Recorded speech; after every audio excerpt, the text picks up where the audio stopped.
കാശുള്ളവർക്ക് മുൻപിൽ ബി.ജെ.പി. 2 ഓഫറുകളാണ് വെക്കുന്നത്.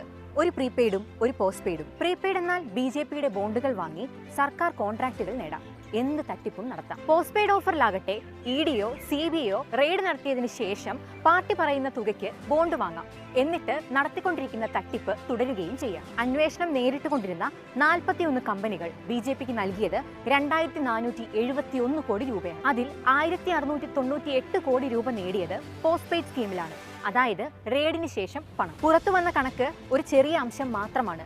അദാനി, അംബാനി മുതലായ സർക്കാരിനെ നിയന്ത്രിക്കുന്ന കമ്പനികളുടെ കണക്ക് പുറത്തു വന്നിട്ടേയില്ല. പുറത്തുവിട്ട 7000 ഇലക്ട്രൽ ബോണ്ട് കണക്കിൽ 3723 കോടിയുടെ വ്യത്യാസം മാധ്യമങ്ങൾ പുറത്തുവിട്ടിട്ടുണ്ട്. ഏതായാലും ഭരണകൂടത്തിന്റെ ഗുണ്ടായിസമാണ് ഇന്ത്യയിൽ നടക്കുന്നതെന്ന് വ്യക്തം. ഭരണവ്യവസ്ഥയെയും നിയമ സംവിധാനത്തെയും കാറ്റിൽ പറത്തിയ മോദിയുടെ ഏകാധിപത്യ ഭരണം.